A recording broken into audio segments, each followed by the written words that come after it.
छोटे से कस्बे में एक पुरानी घड़ी की दुकान थी जिसे कालचक्र कहा जाता था।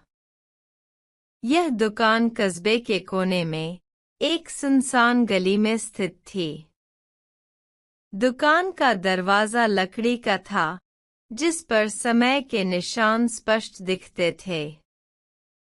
अंदर घुसते ही घड़ियों की टिक टिक की आवाज चारों तरफ गूंजती थी। इन घड़ियों में कुछ अजीब बात थी। वे सब अपने अपने समय पर चलती थीं। किसी की सुई तेजी से घूम रही होती तो किसी की रुकी हुई।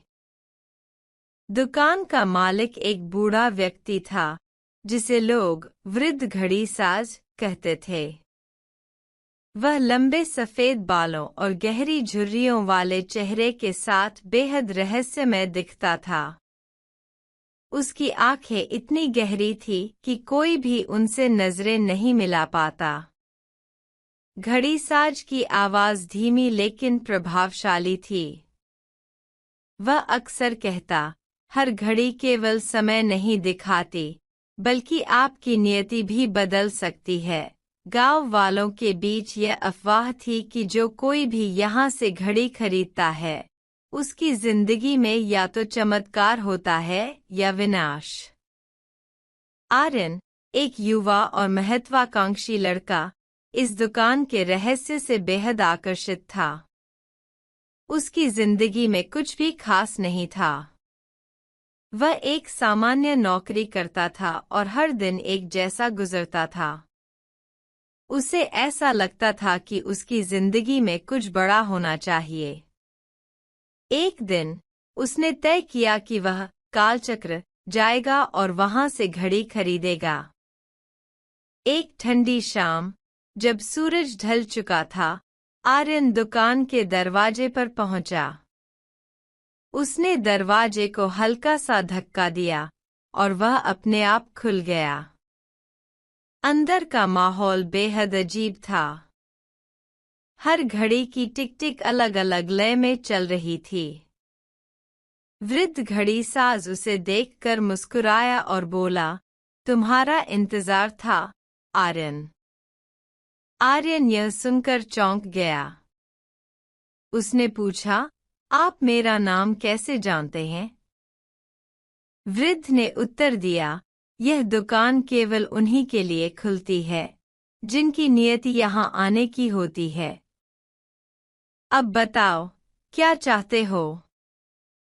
आर्यन को अलमारियों में रखी घड़ियों को देखने की अनुमति दी गई। हर घड़ी अनोखी थी। किसी पर सोने का काम था तो किसी पर चांदी की जटिल नक्काशी।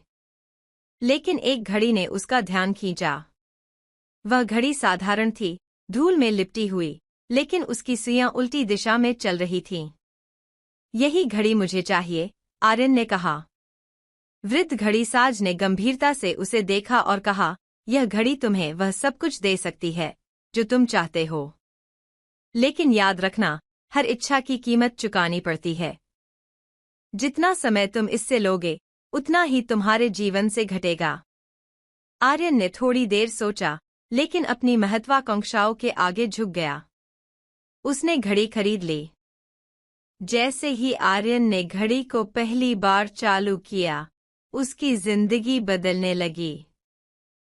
अगले ही दिन उसे अपनी नौकरी में प्रमोशन मिला। कुछ ही महीनों में वह एक बड़ी कंपनी का मालिक बन गया। उसकी किस्मत रातों रात बदल गई। लोग उसकी तारीफ करने लगे और वह अमीर बन गया। लेकिन हर बार जब वह घड़ी का इस्तेमाल करता, उसे अजीब सी कमजोरी महसूस होती। कुछ समय बाद आर्यन ने महसूस किया कि उसकी उम्र तेजी से बढ़ रही है। उसकी आंखों के नीचे झुर्रियां आ गईं, बाल सफेद होने लगे। उसने घड़ीसाज के पास जाकर शिकायत की। वृद्ध ने शांत स्वर में कहा, मैंने तुम्हें पहले ही चेतावनी दी थी। समय को खरीदना आसान नहीं है। अब यह घड़ी तुम्हारी आत्मा से जुड़ चुकी है। अगर इसे रोकना है, तो तुम्हें अपनी सारी इच्छाओं का त्याग करना होगा।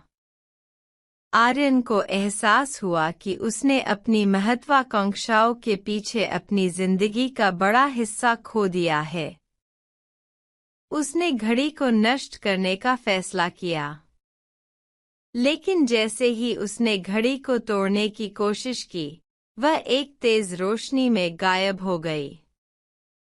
जब आर्यन ने अपनी आंखें खोली, तो वह अपनी पुरानी जिंदगी में लौट चुका था, एक साधारण और शांतिपूर्ण जीवन में। लेकिन इस बार वह खुश था, क्योंकि उसे समझ आ गया था कि समय का महत्व क्या है। दुकान अब वहां नहीं थी। लोग कहते हैं कि कालचक्र केवल उन्हीं के लिए खुलती है जो समय को बदलने की चाह रखते हैं।